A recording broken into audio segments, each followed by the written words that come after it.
waombolezaji wafiwa, poleni sana. Kwanza nitoe pole nyingi sana kwa wafiwa, kwa sababu kukielezea kifo cha mtoto mdogo huwa ni vigumu sana. Huzuni yake sijui niiseme vipi, kwa kuwa tumezoea kutoa salamu za rambirambi sehemu nyingi, baba mchungaji, lakini huwa tunatoa salamu kwa sababu tunajua aliyefariki ni mtu mzima. Sasa inapotokea ni mtoto mdogo wa kiasi hiki, ukweli mimi kama mzazi, kama mwenyekiti, nakosaga maneno mazuri ya kusema.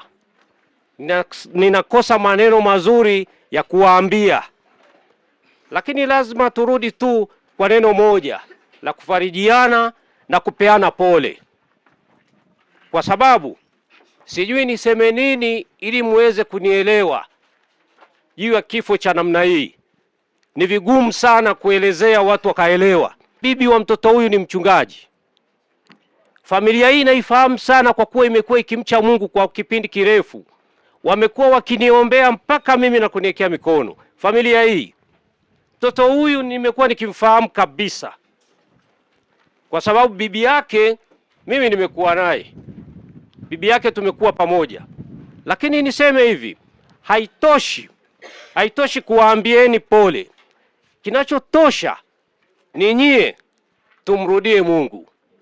Amen. Tumrudie Mungu. Tuziombee familia zetu. Tusimame kwenye familia zetu kwa kuziombea. Kwa sababu mambo kama haya yanapotokea, si ndio, hakuna hata mmoja anayeyapenda. Lakini kama je, hatuyapendi na sisi tumemrudia Mungu? Ni wakati sasa wa jambo kama hili likitokea, mimi na wewe tukae na tutafakari. Iwe ni somo, iwe ni darasa, ili wakati mwingine lisitokee jambo kama hili. Amen. Kwa hiyo, kwa familia hii mimi naipa pole sana.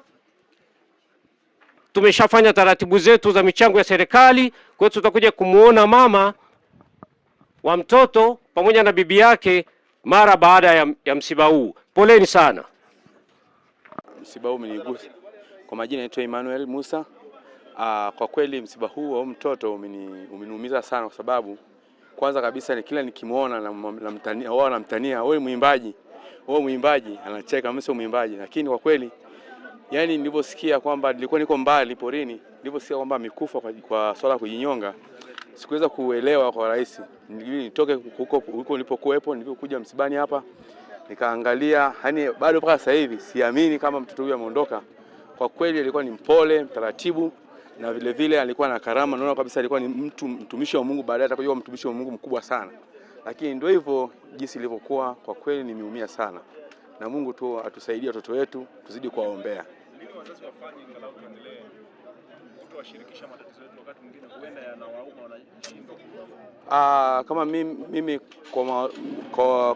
kwa wazazi, naomba tunawasa sana wasipende kuwaumiza watoto, kuwaambia mambo makubwa ambayo yatakayoumiza, kufanyia nafsi zao zikaumia na baadaye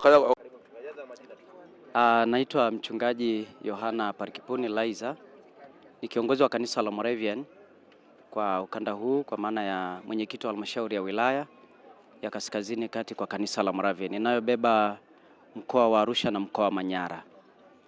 Msiba huu wa Lightness umetugusa kama kanisa kabisa kwa sehemu kubwa, kwa sababu Lightness alikuwa binti yetu na alikuwa yuko shule ya Jumapili na tumemlea kwa kweli. Lakini pia Lightness upekee wake aliokuwa nao, alikuwa yuko kwenye Sunday school na alikuwa yeye ndio kiongozi wa sifa katika kituo chetu cha kanisa letu la Moravian pale Ngaramtoni. Na msiba huu tulipopata kama kanisa imetugusa sana, na ombi langu kama mchungaji kwa jamii ambayo sasa tumepewa wajibu wa kulea watoto, ni kweli ni muhimu sana kuwa karibu na watoto kwa muda mwingi, kuwaombea, kushiriki nao neno la Mungu ili kuondoa machungu au kuondoa ile adha ambayo pengine wanapitia kwa siri au kwa wazi katika nafsi zao. Ni muhimu sana kama jamii, familia moja moja, mtu moja moja, au wazazi, ndugu na majirani tunaozunguka watoto, tuwe karibu na watoto kwa ajili ya kuwatia moyo waishi maisha yanayompendeza Mungu zaidi. Lakini pia katika kanisa lina wajibu mkubwa kwa ajili ya kulea na kudumisha na kuhakikisha watoto wanadumu katika imani. Kwa hiyo ni wajibu pia kama kwetu kanisa, kama jamii na taifa kwa ujumla. Ni muhimu sasa katika majira haya na katika kipindi hiki ambacho matukio haya yameongezeka katika maeneo mbalimbali na katika jamii, tuendelee kuwa karibu na watoto kwa kuwaombea na kuwatia moyo katika maisha yao ya kila siku. Niwashukuru sana, niendelee tena kutoa pole kwa familia hii na nitoe pole kwa jamii na kwa kanisa pia. Na kwa hata shule ambayo Lightness alikuwa anasoma, nitoe pia pole kwa watoto na ambao walikuwa nao na walimu pia. Tuendelee kuwa karibu na watoto wetu ili tuendelee kuwatia moyo ili waweze kuona ladha ya maisha katika pale wanapoendelea kuishi, wanapokutana na magumu, Mungu aendelee kuwa pamoja nao. Kweli watoto wetu watoto unakuta wakati fulani, hata wazazi pia, nimetoa wito kwa wazazi kwa sababu wazazi tuna sehemu kubwa. Mungu ameachilia kwetu wajibu mkubwa wa kulea watoto. Na kama matukio haya yanaongezeka, manake kuna mahali kanisa, jamii na wazazi hatujasimama sawa sawa. Kwa hiyo lazima turudi, tubebe ule wajibu wetu ambao Mungu anasema mlee mtoto katika njia impasayo. Na tusiwashirikishe watoto katika ile matatizo, maana kuna pia tunaona sio tu kwa Lightness lakini hata kwa watoto wengine ambao tunasikia gharama ya maisha wanashirikishwa, maisha magumu na nini, unakuta mtoto anaona kwa kweli ngoja nikajitafutie maisha mengine. Lakini ni wajibu wetu kama jamii, familia, tuwalee watoto katika njia iwapasayo. Tusiwashirikishe mambo magumu ya kimaisha tunayoishi. Nashukuru sana. Mimi ni mwenyekiti wa mtaa kutoka Monduli mjini.